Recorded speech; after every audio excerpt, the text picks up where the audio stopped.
성경에서 말하는 핵심 주제 중 하나가 구원입니다. 그러니까 기독교에서 말하는 복음, 즉 기쁜 소식은, 좋은 소식은 다름 아닌 구원의 기쁜 소식입니다. 그러다 보니까 전도가 중요하게 여겨지는 거죠. 구원이 필요한 사람들에게 구원의 길을, 구원의 기쁜 소식을 전파하는 것이 전도 아니겠습니까?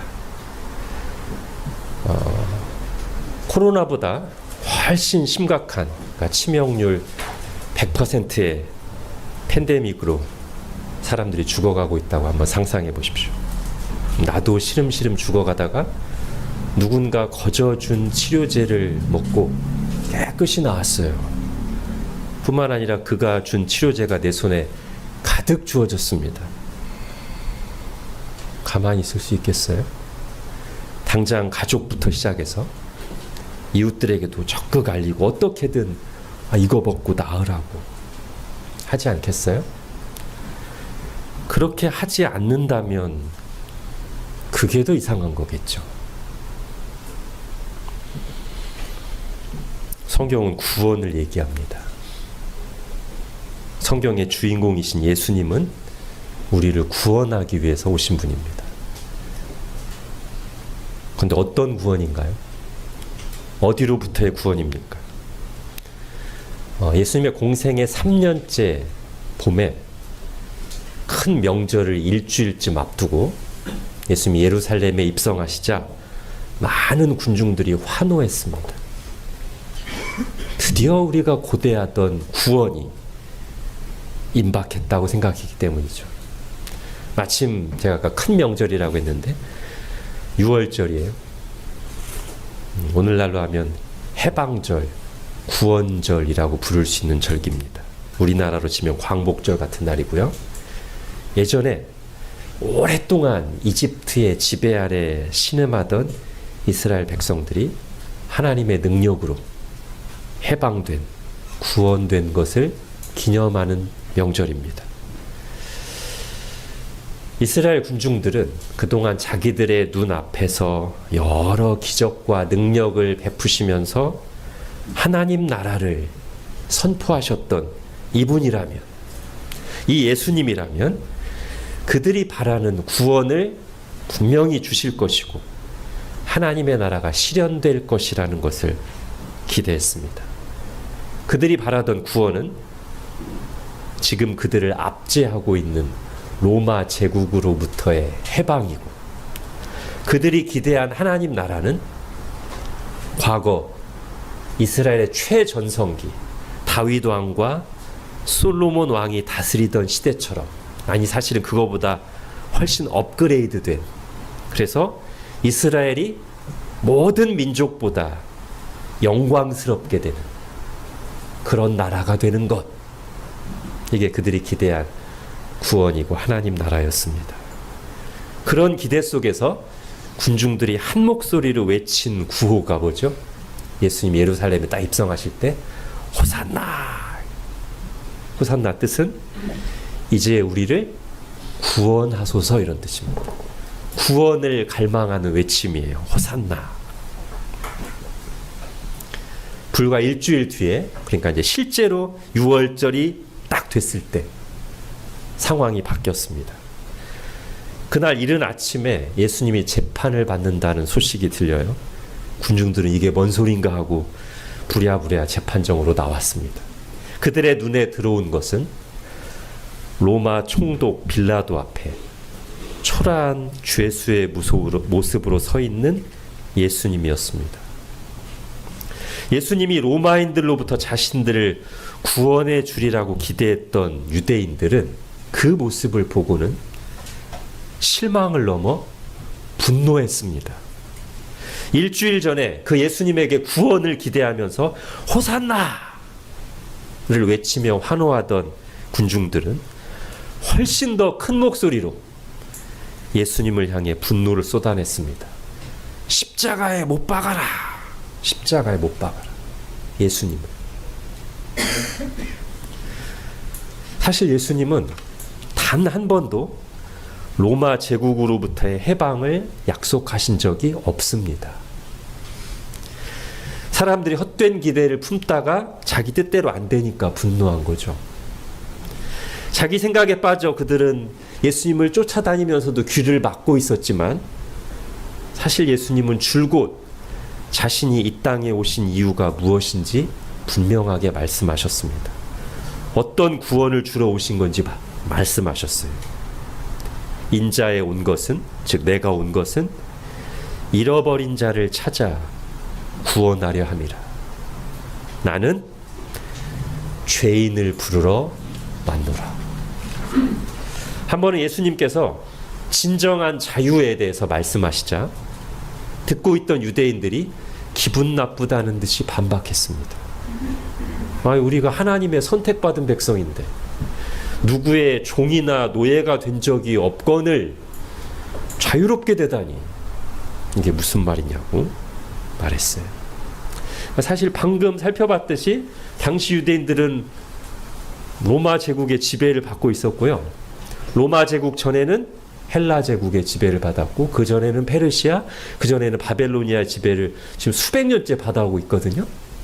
이게 팩트예요. 그리고 유대인들은 거기로부터 해방을 바라고 있었습니다.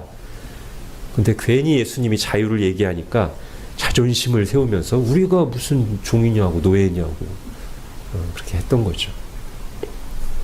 예수님은 그들과 불필요한 논쟁을 하지 않으시고 예수님이 말씀하신 자유, 곧 구원이 무엇인지를 알려주셨습니다. 여러분 핸드아웃에 요한복음 8장 보십시오.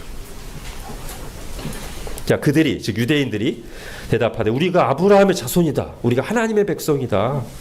남의 종된 적이 없거늘 어찌하여 우리가 자유롭게 되리라 하느냐 하니까 34절에 같이 읽겠습니다. 시작. 예수께서 대답하시되 진실로 진실로 너희에게 이르노니 죄를 범하는 자마다 죄의 종이라. 그러므로 아들이 너희를 자유롭게 하면 너희가 참으로 자유로우리라. 아멘. 예수님이 이렇게 말씀하시는 거예요. 내가 말하는 진정한 자유란 죄로부터의 자유다. 죄로부터의 구원이다.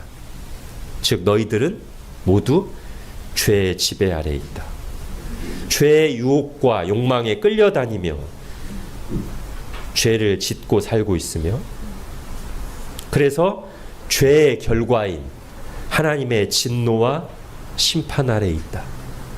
내가 말하는 자유란 그 죄에 노예된 상태에서의 자유고 내가 너희에게 주려는 구원은 그 죄와 죄의 결과인 심판으로부터의 구원이다 라고 말씀하신 겁니다.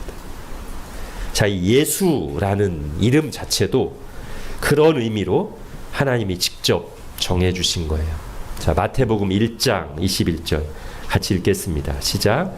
아들을 낳으리니 이름을 예수라 하라. 이는 그가 자기 백성을 그들의 죄에서 구원할 자이심이라 하니라. 자, 이것은 첫 번째 사람인 아담과 하와가 죄를 짓고 타락했을 때부터 하나님께서 일관되게 말씀해 오신 겁니다. 믿음의 족장들과 선지자들을 통해서 거듭 예언하시고 많은 예표, 그러니까 상징과 그림자들을 통해서 보여주신 거예요. 그러니까 구약시대, 구약성경에서 내내 하나님은 죄로부터의 구원을 말씀하셨습니다.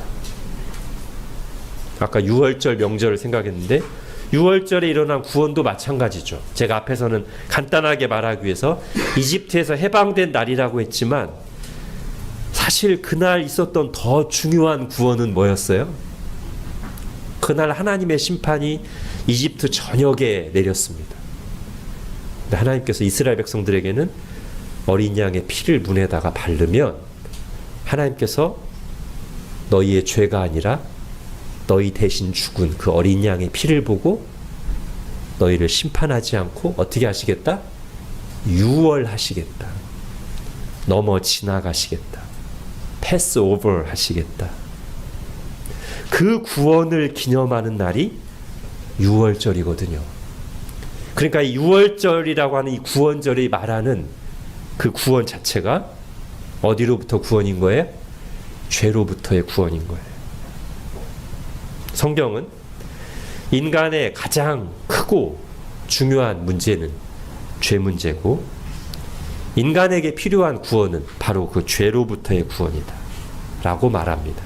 즉 우리가 사는 세상에 만연한 온갖 고통과 갈등과 부작용들이, 그리고 결국에는 죽게 되고 심판받게 되는 것에 그 뿌리가 되는 문제가 죄다 라고 말합니다. 그렇다면 죄란 무엇입니까? 성경이 죄를 말하는 방식이 다양한데, 오늘은 우리가 연속해서 보고 있는 요리문답의 대답으로 한번 보겠습니다. 여러분 핸드아웃에 웨스트민스터 소요리문답 14문, 제가 문을 읽고 답을 같이 읽겠습니다. 죄가 무엇입니까? 죄는 하나님의 율법을 조금이라도 부족하게 지키거나 그 법을 어기는 것입니다. 자, 이 요리문답이 명확하게 말하고 있는 죄의 정의에서 두 가지를 살펴보려고 합니다. 하나는 죄의 기준. 그러니까 죄를 죄라고 할 수 있는 그 기준이 있어야 될 거 아니에요. 옳고 그름을, 맞고 틀리고를 정하는 기준. 또 하나는 죄의 행동. 그럼 구체적으로 어떤 행동이 범죄인가? 이 두 가지를 오늘 요리문답이 분명하게 말해줍니다. 자, 먼저 죄의 기준을 보겠습니다. 어쩌면 여러분 죄의 행동보다 더 무서운 것이요, 죄의 기준을 무너뜨리는 거예요. 왜냐하면 죄의 기준이 분명하게 서 있잖아요. 그러면 그걸 깨뜨리는 죄의 행동이 있을 때 사람들이 다 뭐라고 할까요? 그건 죄야 라고 합니다. 즉 기준이 명확하게 서 있으면 죄를 죄로 보게 돼요. 그럼 개선의 여지가 있습니다.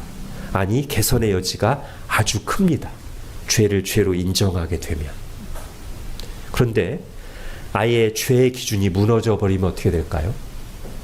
죄를 더 무분별하게 짓게 될 뿐 아니라 죄를 죄로 인식을 못해요. 누가 너 왜 죄 짓고 그래? 그러면 그게 왜 죄인데? 기준이 없으니까 그 다음에는 할 말이 없어요. 이렇게 되면 죄에서 헤어나기가 훨씬 어려워집니다. 그런데 지금 우리가 사는 시대가 바로 딱 그래요.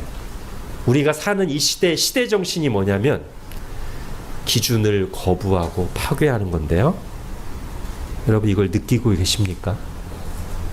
이게 얼마나 심각한지. 사실 시대 정신을 감지하고 분별하는 것은 쉬운 일은 아니에요. 왜냐하면 시대 정신이라는 배는 너무 커서 그 배를 멀리서 쳐다보는 사람들은 저 배가 이렇게 움직이는구나, 저쪽으로 잘못 가고 있네, 볼 수 있어요. 그러니까 지금 21세기에 사는 우리는 멀리 떨어져 있는 배, 17세기의 어떤 문화들, 로마 시대의 문제가 뭔지를 멀리 떨어져서 볼 수 있어요. 그러나 그 시대 정신의 배를 타고 있는 그 당사자들은 지금 이 배가 어디로 가고 있는지, 뭐가 잘못됐는지를 알아차리기가 거의 어렵습니다. 더군다나 지금 다들 그 같은 시대 사람들이 똑같은 배를 타고 가고 있기 때문에 더 어려워요. 즉 이런 거죠. 누가 나의 기분을 상하게 하는 사소한 일은 우리가 예민하게 느끼고 즉각 반응할 수 있습니다. 그러나 시대 정신이 잘못된 곳으로 가고 있는 것은 인식하지 못하고 당연히 반응도 더디거나 아예 안 합니다. 사실은 그게 나에게 훨씬 더 큰 영향을 미치는데요. 여러분 하늘지기 창간호에 실린 예화 혹시 기억하시나요? 2013년 영국의 한 마라톤 대회에서 실제로 있었던 일입니다. 여러 나라에서 온 선수들이 최선을 다해 뛰고 결승선을 통과했는데 그날 경주에 참석한 선수들 거의 대부분, 그러니까 한 5천 명이나 되는 사람들이 단체로 실격 처리됐습니다. 전무후무한 일이죠. 왜 그런 일이 벌어졌냐면 선두와 큰 격차를 두고 달리던 2위 선수가 코스를 벗어났어. 근데 그 뒤를 쫓아오던 모든 선수들이 다 그 2위 선수가 코스를 벗어난 길로 다 갔어요. 다 실격 처리됐어요. 1등 빼고. 그 사람들 완주했거든요. 열심히 뛰었거든요. 열심히 최선을 다하기만 하면 잘못된 길로 가도 괜찮은 게 아니라는 걸 보여주는 좋은 예입니다. 또는 기준이 바뀌는 게, 기준 자체가 무너지는 게 얼마나 광범위하고 심각한 결과를 초래하는지를 보여주는 예이기도 합니다. 여러분, 동성애자들이요, 자기들의 욕망이 잘못된 걸 아니라는 걸 주장을 관철시키기 위해서 얼마나 열심히 노력하는지 모릅니다. 동성애에 반대하는 사람들은 그렇게까지 열심히 꾸준히 활동하지 않아요. 왜냐하면 나랑 직접 관계된 게 아니기 때문에 한번 그냥 반대했다가 또 잊어버리고 신경 안 써요. 근데 동성애자들은 자기들 직접 자기 문제니까 목숨 걸고 꾸준하게 활동합니다. 사람들의 생각을 어찌하든지 바꿔놓기 위해서 필요한 프레임과 용어를 만듭니다. 인권 프레임을 만들고 성소수자, 성적 취향이라는 신조어들을 만들어내서 자기들의 주장을 합당하게 여기도록 한단 말이에요. 여러분, 언어가 바뀔 때 조심해야 됩니다. 그 언어 속에 시대 정신이 들어가 있는 경우가 많아요. 뿐만 아니라 그들은 UN, 정부기관, 방송, 언론, 인권단체들을 만들거나 거기에 들어가서 중요한 자리를 차지하고 최선을 다해 일합니다. 그래서 실제로 꽤 효과를 보고 있죠. 우리나라 기준으로 보면 한 20년 어간에 사람들의 생각이 굉장히 많이 바뀌었습니다. 근데 문제는 이게 맞는 쪽으로 바뀐 거냐는 거예요. 이게 맞느냐는 거예요. 더 중요한 문제는 그게 맞는지 틀리는지를 정하는 기준이 뭐냐는 거예요. 방송에서 많은 인플루언서들이 나와서 그렇다고 하면 그런 것입니까? 불과 20년 전쯤만 해도 대부분 사람들이 당연하게 아니라고 생각했던, 따질 필요도 없이 그냥 우리 본성에서부터 그건 아닌데? 라고 했던 것을 지금 많은 사람들이 받아들이거나 그럴 수도 있다고 생각하게 된 이유가 뭘까요? 여러 요인이 있어요. 근데 가장 근저에 있는, 밑바닥으로부터 깊이 영향을 미치고 있는 시대 정신이 있습니다. 그게 뭐냐면 제가 앞에서도 말씀드렸어요. 정해진 기준은 없다라는 시대 정신입니다. 이거를 말로 표현하면 우리가 많이 하기도 하고 듣기도 하는 말이죠. 아니, 그냥 각자 옳다고 생각하는 대로 하면 되는 거 아니야? 이 얘기. 이게 여러분에게 어떻게 들릴지 모르겠습니다. 이미 우리가 그 시대 정신이라 배를 타고 있기 때문에 여러분 마음속에서는 이 시간 설교를 들으면서도 그게 맞는 거 아닌가? 이렇게 생각할 수 있어요. 즉 각자 자기가 옳다고 생각하는 대로 살면 되는 거 아니야? 이게 너무 당연하게 여겨지는 시대입니다. 왜냐하면 그게 시대 정신이니까. 여러분, 이걸 조금 멀리 떨어져서 차분하게 생각해 보세요. 이게 정말 옳고 그름을 따지는 문제에 답이 될 수 있냐는 거예요. 개성을 넘어서 옳고 그름의 윤리적인 문제까지 각자 자기 나름대로 하는 게 좋은 거냐는 거예요. 이런 예를 들어볼게요. 누군가가 그냥 자기 생각대로 천국과 지옥이라는 건 없어 라고 생각하면 그게 사실이 되나요? 근데 지금은 이게 사실이 되는 분위기예요. 제가 볼 때는 그냥 그렇게 생각하면 그 사람에게 그게 사실이에요. 근데 여러분, 제가 좀 아까 한 걸음 떨어져 생각해 보자고 했죠. 아니, 천국과 지옥은 있든지 없든지 둘 중에 하나가 진실이지 어떻게 각자 생각하기 나름일 수 있냐고요. 둘 중에 하나잖아요. 있는 게 사실이든지 없는 게 사실이든지 그렇게 말해야 맞는 거지. 그거는 각자 생각하기 나름이야. 어떻게? 나중에 단체로 실격하면 어떡하려고. 여러분, 맞고 틀리고는 다 자기 생각하기 나름이야라는 이 시대의 유행어가 모든 영역에 무분별하게 적용되는 이 무책임한 시츄에이션, 맞을까요? 아무도 책임지고 있지 않는데 지금. 자, 오늘 요리문답은 죄가 무엇인가를 정의하면서 그 기준을 분명하게 말합니다. 그게 뭡니까? 여러분, 다시 한번 요리문답의 답만 같이 읽겠습니다. 시작.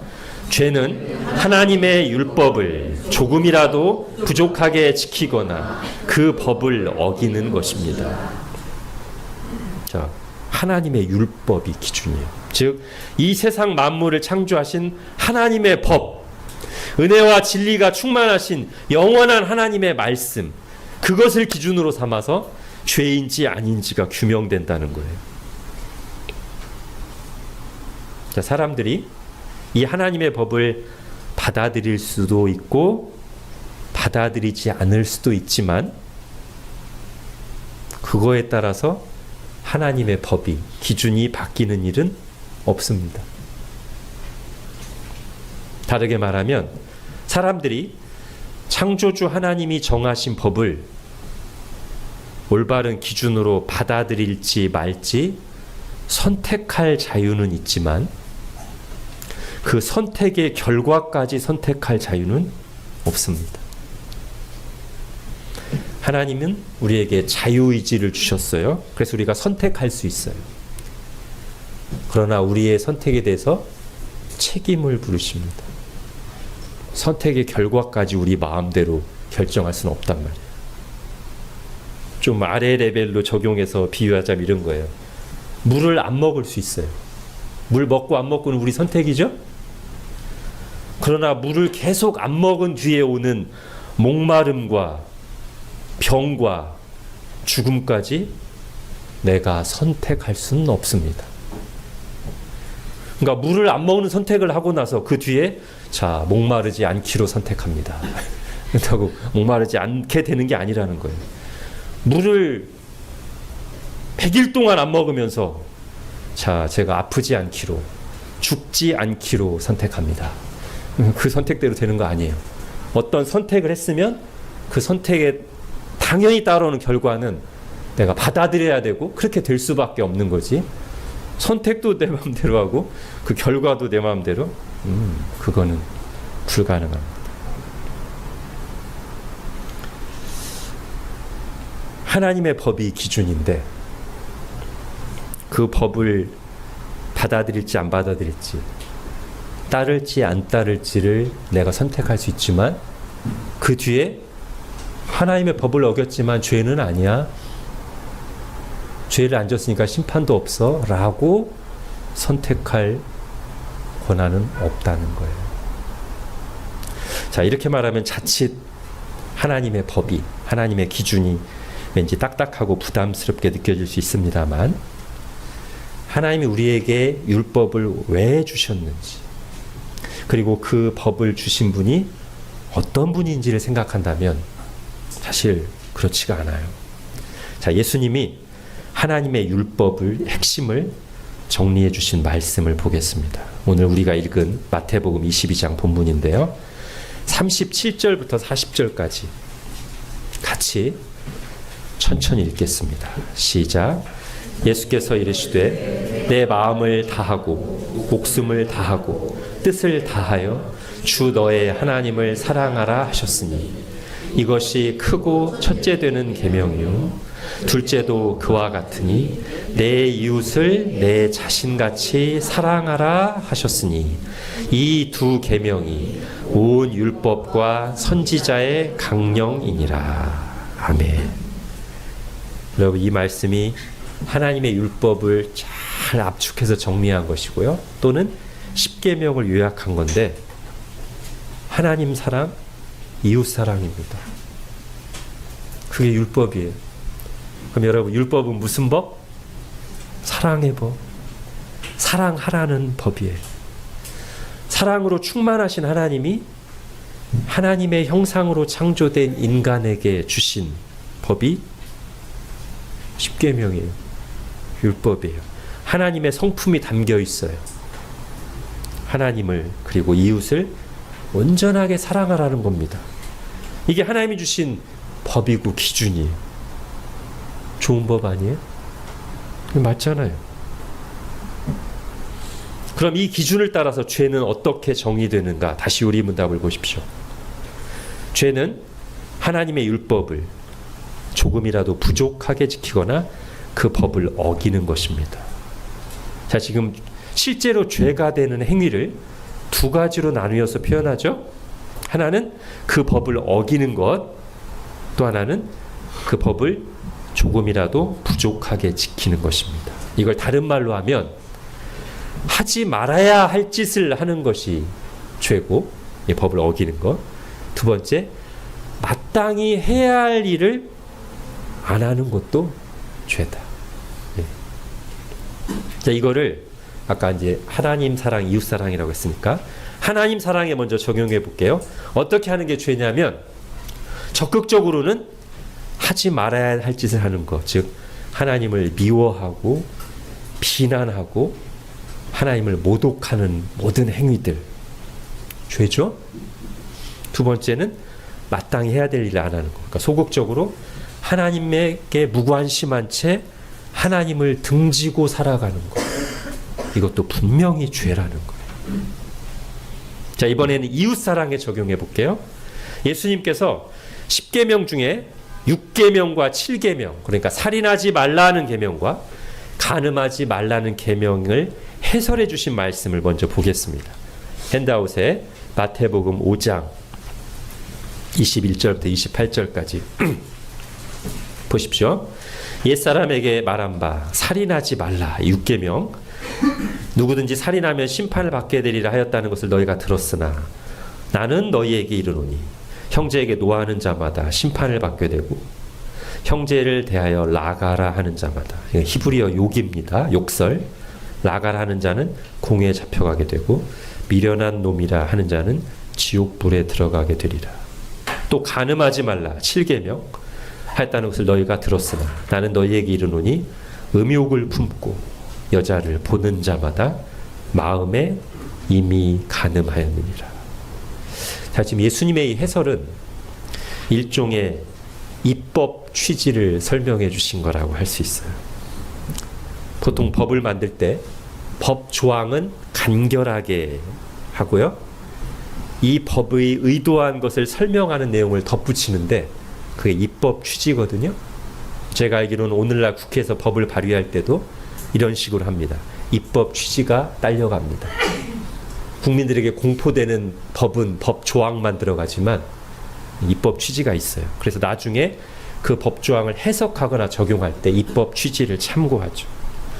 지금 예수님께서 이 율법의 원저자이신 예수님께서 이 살인하지 말라는 6계명에 대한 입법 취지를 말씀해 주시는 셈입니다. 이 계명은 원래 무슨 의도로 주어졌다? 죽이지만 않으면 된다? 죽기 직전까지 패놓고서 목숨 딱 붙여놓고는 나 6계명 범하지 않았어요. 아니라는 거예요. 폭력은 그 자체로 살인하지 말라는 계명을 적극적으로 어긴 죄입니다. 더 나아가 예수님 말씀에 의하면 행동으로, 즉 손과 발로 한 폭력뿐 아니라 아까 보니까 라가라 미련한 놈이라 욕설로 상대방의 인격을 모독하는 행위까지, 더 나아가 미움과 분노, 마음으로까지 형제를 사랑하지 않는, 사랑과 반대되는 행동을 하니 모든 것이 사실은 살인하지 말라는 6계명을 어긴 거란 말이에요.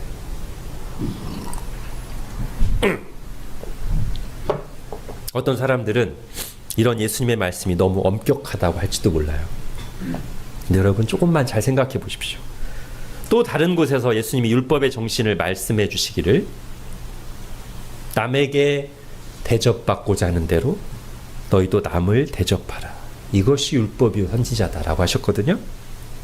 그러면 여러분 다른 사람이 나에게 어떻게 해주기를 바라십니까? 즉 6계명을 어떻게 적용하기를 바라세요? 나를 막 미워하고 온갖 욕설을 퍼부은 다음에 아이 그래도 죽이진 않았잖아. 이렇게 상대방이 나에게 6계명을 적용하기를 바라십니까? 아니면 마음과 말까지 나에게 사랑의 태도로 하기를, 즉 하나님의 율법이 그런 식으로 적용되기를 바라십니까? 당연히 후자죠. 그게 맞아요. 우리가 하나님의 사랑의 법을, 율법을 그렇게 실천해야 된다는 거예요. 그렇잖아요. 그걸 안 해서, 그걸 못해서 문제 아닙니까? 앞에서 주님께서 율법을 요약해 주시면서 내 이웃을 내 자신같이 사랑하라고 하셨습니다. 그렇게 나 자신을 사랑하듯 이웃을 사랑하기 위한 구체적인 실천들을 법조항으로 간결하게 표현한 게 십계명이란 말이에요. 살인하지 말라, 간음하지 말라. 그러니까 살인하지 말라, 간음하지 말라는 계명을 어떻게 지키는 게 원래 그 법을 주신 분의 의도에 따라 지키는 거예요? 아까 예수님이 말씀하신 것처럼 지키는 거예요. 즉 율법 조항의 상당 부분은 하지 말라라는 금지 명령으로 표현되었지만 그 율법을 주신 하나님의 원래 의도는 뭐다? 적극적으로, 즉 내 이웃을 내 자신같이 사랑하는 것이란 말이에요. 다른 말로 하면 그렇게 이웃사랑을 실천하지 않는다면 그것 역시 율법을 어긴 죄라는 말입니다. 그러므로 성경 야고보서는 이렇게 말합니다. 여러분 핸드아웃 야고보서 4장 17절 같이 읽겠습니다. 시작. 그러므로 사람이 선을 행할 줄 알고도 행하지 아니하면 죄니라.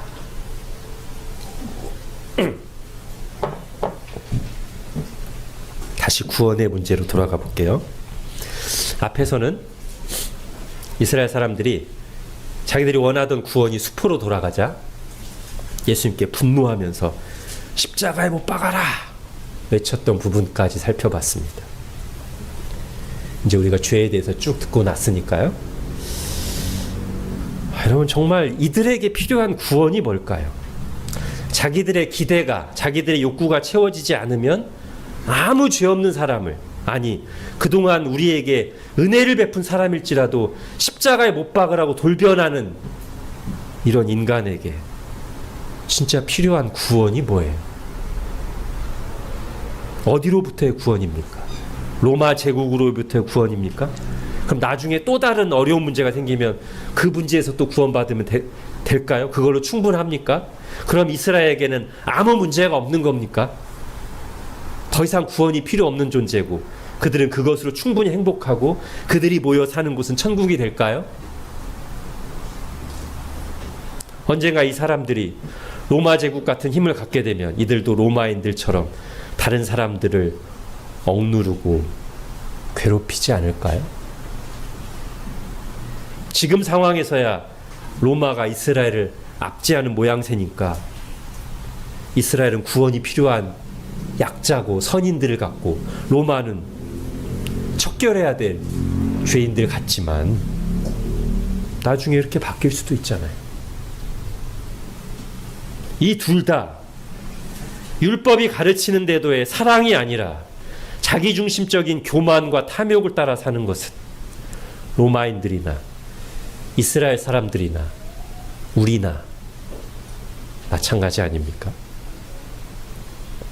사실 이날 예수님이 재판받는 현장에서 일어났던 일의 본질은 뭐냐면 자기중심적인 구원을 외치는 이스라엘과 정말 인간에게 필요한 구원을 주시려는 하나님과의 충돌이에요.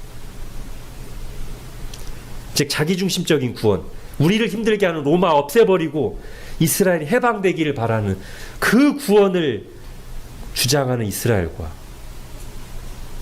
정말 인간에게 필요한 구원, 죄로부터의 구원을 주시려는 하나님 지금 충돌하는 장면이 이 예수님의 재판 현장에서 일어나고 있는 모습이라고요. 다른 말로 하면 하나님이 지금 죄에서 인간을 구원하시려고 예수님을 보내신 그 현장에서 인간의 죄가 더 확실하게 드러나서 이러니까 예수님이 필요하구나 라는 것이 입증되는 현장이라는 것입니다. 예수님이 오시기 오래전에도 이런 상황과 비슷한 상황이 있었어요. 즉 병의 뿌리, 죄를 근본적으로 고치시고자 하는 하나님과 병 자체는 놔둔 채 일부 증상, 고통스러운 현실만 해결받고자 하는 인간 사이에 대립하는 그 장면이 구약시대 한 번 또 나오거든요. 광야의 불뱀 사건입니다. 이스라엘이 광야에서 계속 하나님을 불평해요. 하나님. 이게 반복됩니다. 그래서 하나님이 후반에 내린 징계는 뭐냐면 원래 이 광야에 불뱀과 전갈이 많아요. 근데 하나님이 보이지 않는 손길로 이걸 막아주셨어요. 이스라엘이 이걸 너무 당연하게 여기고 조금만 어려움이 있을 때마다 왜 우리를 구원하셔가지고 그냥 이집트에 살게 놔두시지, 광야로 끌어내가지고 먹는 것도 형편없고 길도 형편없고 계속 불평하니까 하나님께서 보이지 않던 보호의 손길을 살짝 거두셨습니다. 그러자 배고파도 하나님이 막고 있어서 참고 있던 불뱀들이 막 달려들었어요. 이스라엘 사람들이 뱀에 물려 죽어갑니다. 그러자 이스라엘 사람들이 구원을 요청합니다. 이제 우리를 구원하소서, 말하자면 호산나를 외치는 거죠. 호산나! 이제 우리를 구원해 주십시오. 근데 그들이 바라는 구원이 뭘까요? 불뱀으로부터의 구원이에요. 독사의 독으로부터의 구원이에요. 현실의 고통으로부터의 구원이에요. 근데 여러분, 이날 하나님이 이스라엘에게 주시려고 하는 구원은 뭐죠? 죄로부터의 구원이에요. 하나님을 불신하는 그들의 마음속에 응어리진 그 완고한 마음, 그것을 회개하고 하나님과의 관계가 회복되는 구원을 주고 싶으세요. 근데 이스라엘은 불뱀만, 독만 없어지기를 바라요.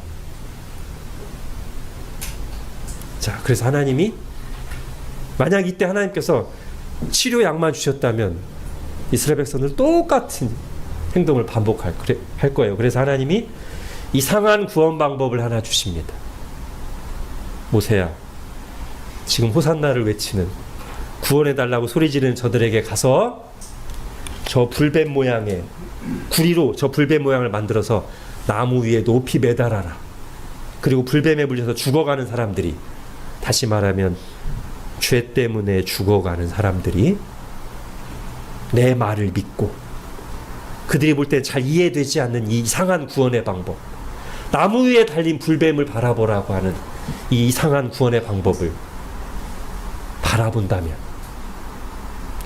그러면 구원을 받을 것이다. 하나님이 왜 이 방법 주셨겠어요? 아까도 말씀드렸어요. 지금 서로 다른 구원을 주장하고 있습니다. 이스라엘은 해독만 되기를 원해요. 불뱀만 사라지기를 원해요. 그러나 그건 진정한 구원이 아니에요. 오늘 본문으로 보면 그것은 로마 제국으로부터 해방에 해당하는 것밖에 안 돼요. 그 뒤에 똑같은 일이 반복될 거예요. 하나님이 원하시는 구원은 그 고통을 야기시킨 진짜 문제, 하나님을 불신하는, 하나님을 대적하는, 하나님을 신뢰하지 않는, 그래서 하나님과의 관계가 깨진, 그래서 영적으로 죽어있는 그 문제를 해결하고 싶으신 거예요. 그래서 하나님이 말하자면 이렇게 말씀하시는 겁니다. 이스라엘 백성들아, 너희들이 진짜 독이, 뱀이, 현실의 고통이 진짜 문제가 아니라 나 하나님을 불신하고 거스른 죄가 진짜 문제라는 것을 인정한다면, 지금 뱀을 바라보고 있는, 뱀은 밑에 있잖아요. 지금도 막 나를 물려고 막 달려오고 있잖아요. 그걸 바라보던 눈을 들어 내가 너희에게 제시한 구원의 방법을 눈을 들어 믿음으로 바라보아라. 만약 하나님 이렇게 말씀하셨는데도 끝까지 무슨 뱀 동문제를 해결해 달랬더니 말도 안 되게 나무 위를 바라보래 했다면 죽었을 거예요. 그러나 회개하고 돌이켜서 아멘 맞습니다. 제 진짜 문제는 죄 문제입니다. 제가 하나님을 떠나 있었습니다. 이제 제 생각을 내려놓고 제 불신을 회개하고 하나님이 주신 구원의 방법을 그저 바라보겠습니다 라고 한 사람들은 나았어요. 진짜 구원을 받았어요. 자, 예수님이 오시기 1000년보다 훨씬 이전에 일어난 이 사건이 가리키는 것이 바로 다른 것 때문이 아니라 죄 때문에 죽게 된 우리를 구원하시기 위해서 나무 위에 십자가 위에 높이 매달려 죽으신 예수 그리스도의 십자가를 가리키는 거란 말입니다. 예수님이 직접 그렇게 말씀하셨어요. 여러분 핸드아웃에 요한복음 3장 보십시오. 모세가 광야에서 뱀을 든 것 같이 제가 지금 말씀드린 내용입니다. 인자도, 예수님 자신을 항상 인자라고 표현하시죠. 인자, 나 예수도 들려야 하리니 십자가에 매달려야 하리니 이는 그를 믿는 자마다 영생을 얻게 하려 하심이니라. 자, 16절은 같이 읽겠습니다. 시작. 하나님이 세상을 이처럼 사랑하사 독생자를 주셨으니 이는 그를 믿는 자마다 멸망하지 않고 영생을 얻게 하려 하심이라. 아멘. 자, 죄로부터 인간을 구원하시기 위해 주신 하나님의 방법이 뭐예요? 죄인들을 대신해서 당신의 독생자 예수님을 십자가에 내어주신 겁니다. 자, 광야의 그 미리보기 사건에서는 잘 드러나지 않았지만 실제로 예수님이 오셔서 이 사건이 성취되었을 때 선명하게 드러난 건 뭐예요? 하나님의 사랑입니다. 그래서 요한복음 3장 16절에 이렇게 시작하잖아요. 하나님이 세상을 이처럼 사랑하사 독생자를 주셨으니. 여기서 앞의 내용과 연결이 됩니다. 아까 죄가 뭐라고 했어요? 하나님의 율법을 어기거나 부족하게 지키는 것. 그리고 그 율법은 무슨 법이라고 했죠? 사랑의 법이라고 했죠. 그 하나님의 사랑의 법을 지키지 않고 하나님을 떠난 죄인들을 구원하시기 위해서 하나님이 온전한 사랑을 베푸시면서 우리를 구원하시는 이야기가 예수님의 십자가 복음 이야기예요. 다른 말로 하면 사랑의 법, 율법을 주신 분께서 친히 그 사랑을 실천하여 우리를 구원하신 것이 예수 그리스도의 십자가 복음입니다. 우리가 마땅히 실천해야 했던 사랑의 법을 예수님이 온전히 실천하시고 그것을 마치 우리가 실천한 것처럼 여겨주시고 우리가 그 말씀대로 살지 못한 죄의 대가로 받아야 될 심판을 예수님이 십자가에서 대신 받으시고는 우리가 심판받으신 것처럼 여겨주셔서 우리를 더 이상 정죄하고 심판하지 않으시고 용서하시고 우리를 의롭다고 하시면서 구원해 주시는 거예요. 그리하여 광야에서 죄 때문에 죽어가던 사람들이 독 때문이 아니라 뱀 때문이 아니라 근본적으로 죄 때문에 죽어가던 사람들이 하나님의 말씀대로 나무 위에 달린 독뱀, 즉 하나님의 구원 방법을 다른 거 아무것도 할 거 없어요. 그저 내가 죄인임을 인정하고 믿음으로 바라보기만 하면 구원하셨던 것처럼 예수 그리스도의 십자가가 나를 위한 하나님의 구원 방법이요 하나님의 사랑임을 그저 믿고 바라보면 받아들이면 하나님이 구원을 주시는 것입니다. 이것이 죄에서 우리를 구원하시는 하나님의 방법, 곧 신구약 성경이 일관되게 말하고 있는 구원의 복음입니다. 하나님이 또는 예수님이 사랑으로 하신 이 일이 죄인들을 죄와 죄의 결과로부터 구원해주는 은혜의 길이면서 바로 그 방법을 통해 구원받은 신자들이 본받고 따라가야 할 삶의 길이기도 합니다. 기도하겠습니다. 하나님, 기준을 점점 무너뜨리고 왜곡시키고 희미하게 만들고 있는 이 시대에, 그래서 죄를 더 이상 죄로 보지 않고 자기 욕망을 외치며 살다가 여러 가지 고통과 부작용을 맛보고 있으면서도 함께 그 시대 정신의 배를 타고 가고 있기 때문에 알아차리지 못한 채 흔들리고 있는 이 시대에 오늘 성경 말씀을 통해, 그리고 성경을 잘 정리한 요리문답을 통해 다시 한번 죄가 무엇인지를 저희가 들었습니다. 온 우주 만물을, 그리고 우리를 창조하신 하나님의 법이 기준이고, 그 율법을 따라 마땅히 해야 될 것을 하지 않는 것, 그리고 하지 말아야 될 것을, 하나님이 금하신 것을 하는 것이 명백하게 죄임을, 그리고 그 죄에는 하나님의 공의로운 심판이 따라온다는 것을, 그래서 우리에게 필요한 진짜 구원은 바로 그 죄에 속박된 상태와 그 죄 때문에 하나님의 진노와 심판 아래 있는 데서 구원받아야 된다는 사실을 다시 들었습니다. 그리고 우리가 사랑의 법을 지키지 못해 실패했지만 하나님이 친히 죄인들을 위한 사랑을 실천하셔서 우리의 공로로가 아니라 하나님이 하신 일 때문에 은혜로 구원받는다는 복음을 다시 들었습니다. 이 복음으로 우리를 구원하여 주심을 감사합니다. 이 복음 안에 나타난 하나님의 사랑이, 은혜가 우리의 마음을 온전히 주장하게 하여 주셔서 우리가 하나님께 마땅히 사랑으로 반응하며 살게 하여 주시고, 또 그 하나님의 사랑을 힘입어서 여전히 연약하지만 이웃사랑을 조금씩 예수님을 흉내내며 실천해가는 저희들 되게 하여 주옵소서. 예수님의 이름으로 기도합니다. 아멘.